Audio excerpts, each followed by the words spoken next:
Mga kasayan, meron lang tayong i-guide. Magkakabit ng voltmeter sa XRM Mountain. Basahin mo kasayan at shoutout mo na rin. Shout out kay Dots Taiwan ng Cotabato City.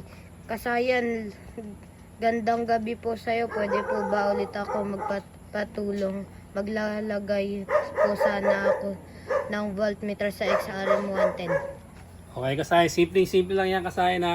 Meron na tayong video para dyan sa XRM 110. Pero ngayon maglalagay tayo sa Racal Wave Style. Pero ito isang mabilis lang kasayan na ito. Ito kasayan yung voltmeter natin ha. Makita nyo yung voltmeter may kulay pula. Yung kulay pula ilalagay natin sa solid block. Ayan ha. Solid block o kung tawagin ay accessory wire. Tapos ito namang kulay black ng voltmeter ilalagay natin sa solid green o negative. Ito siya oh. Tutukan mo to. Ayan. Negative. Nanggaling to sa starter yung negative. Tapos nanggaling sa brake light switch yung ating accessory wire. Ito siya kasayan ha. Ayan. Simple na yung paglalagay sa XRM 110. Ngayon kung kukuha ka sa sa susian, ito pa rin ang hahanapin mo. Solid black at solid green. Ito lang. Malalagay mo na kagad yung voltmeter niya. Gagana lang siya pagka yung bukas yung susian. Saksayan na. Gagana lang pagbukas ang ating susian. Itong accessory wire. Dito tayo kasaya sa ating paglalagyan. Parehas lang to kasaya ha. Parehas lang din ang color coding. Dito tayo maglalagay sa sa Racal Wave Style. Ito siya ba? May kasama na tong pang clip. Ito, kasama na sa voltmeter to. Depende kung saan nyo ilalagay. May kasama rin tong tornilyo na wood screw. Pwede siya rito ilagay. Ito, halimbawa, gusto nyo siyang itornilyo, may kasama ng tornilyo yan.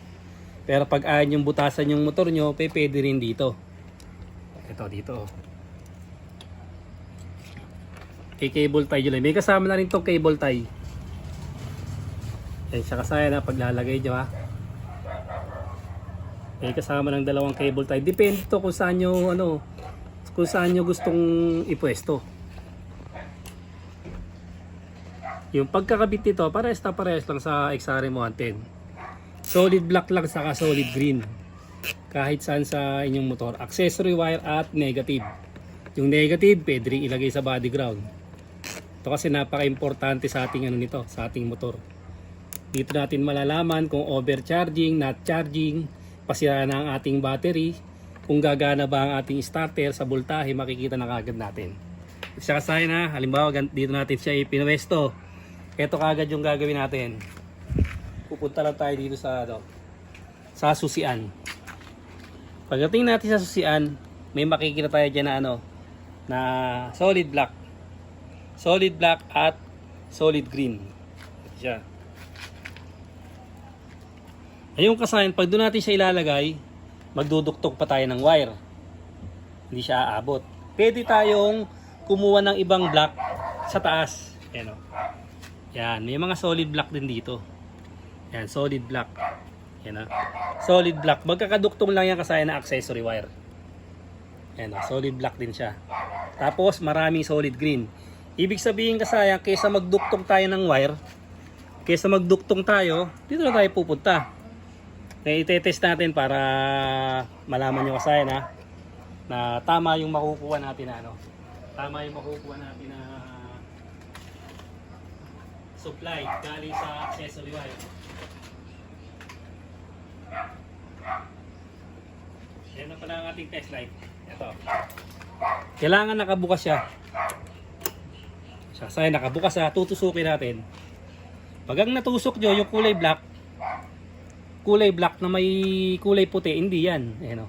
Black and white, hindi yan ha. Dapat solid black tayo. Ayan. Ayan yung solid black dati. Tignan mo, 9 volts. Kasi anong battery nito ay sira na. Sira na yung battery nito ng Racal Wave na to. Ito siya ba? Ito siya, didiretso ito. Didiretso siya rito. Ayan. Ito yung accessory wire. Kulay black pa rin to. Ayun, papunta pa rin dito sa may kulay black. Yan na, kulay black ha. Yan ang accessory wire. Dito, Solid black accessory wire pa rin to. Ayun o. Kaya kahit saan kulay black, pwede natin siyang ilagay. Ito, katulad nito ha. Ito, solid black to. Ayun, nakalagay sa black. Ito. Solid black ha, hindi ito ha. Iba to ha. Solid black lang ang paglalagyan. Pero hindi mo siya ilalagay ng black to black. Kasi negative at positive yan. Dapat sa red mo siya ilalagay. Ito, ilalagay natin sa red.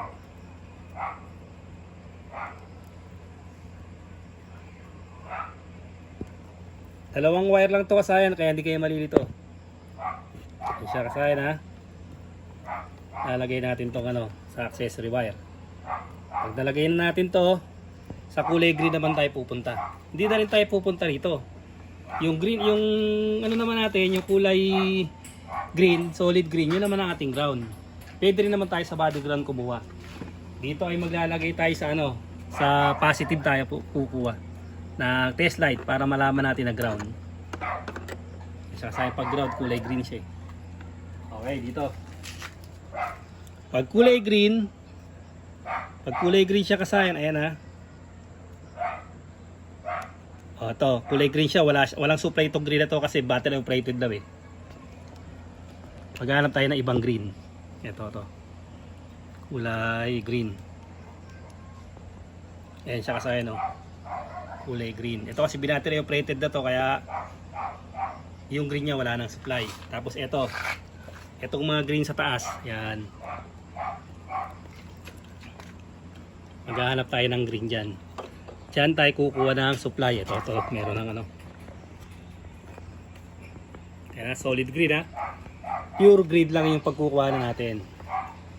Kasi merong mga combination na may mga kulay.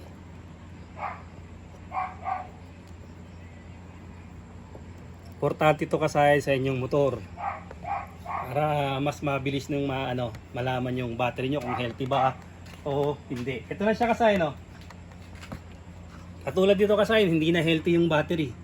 Ayan siya 9.5 lang yung niya, yung kanyang reading kasi yung battery nito sira na yung battery niya kaya 9.5 lang. Okay, simple lang kasaya na. Okay, dito tayo, balik tayo dito. Simple lang ha. Yung kulay red ng voltmeter ilalagay natin sa solid black. Solid black to ha, accessory wire. Tapos yung isa naman solid green. Mga Honda, mga Rusi, Euro, pare-parehas yan. Color coding yan, Motopost, Skygo, pare-parehas pag maglalagay tayo ng voltmeter. Ganun lang kasimple kasaya na. Ngayon kasaya yung kasaya natin kung papasok sa loob, ganun din ang mangyayari ha. Kung papasok ka dito sa sa XRM natin, ganun din ang gagawin mo kasayan dots, ganun din ang gagawin mo. Solid green at solid red lang yung paglalagyan mo. Pwede ka na sa loob at pwede sa labas. Katulad nga nito. Ayan siya Katulad yan solid black. Solid black at solid green. Pag pumunta ka sa loob ng pumunta ka dito. Pumunta ka dyan, hanapin mo lang din yung susian. Yan. Hanapin mo lang din yung susian. Ito yung green at saka yung solid black. Putol na kasi solid black dito kasaya eh. Ito yung accessory wire niyan. Putol na yung Kaya doon na natin tinesting. Tsaka parehas lang yan. Tapos dito, mahirap kumuha dito. Ito siya Ayun, yung mga solid black. Mas maliit. Mas maliit yung wire nito, hindi kagaya doon nakalabas na ay yung solid black pwede ka kumuha dyan. Pero mahirapan ka kaya dito na lang sa susian. Sa susian ang mas madaling kumuha ng solid black. O kaya sa ibang wire harness pwede rin, basta may solid black yung makikita mo. Pinakamaganda sa susian ka kukuha. Pero kung ayaw mo magbukas, ito sa labas. Sa labas na ito, pwede ka rin kumuha ng ground. Ito, tutok mo dito. Yan. Pwede ka rin kumuha ng ground dyan. Ayan body ground. Pagkuha mo ng body ground, hindi ka nakukuha dito ng hindi ka nakukuha ng ground dito. Bawa, ayan. Ito. Aalisin mo yung ground mo. Yung sa may kulay green. Ayan, mawawala siya Mawawala yung voltmeter natin. Ayan, hindi natin lalagay. O galing sa body ground naman, pwede rin siya. Ito yung galing sa green Ayan.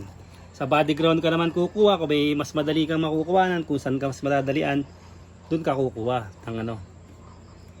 Ayan siya kasahin, no? Sa body ground naman siya kumuha. Kasi pag kumuha naman tayo sa red ng positive, lagi siyang nakabukas.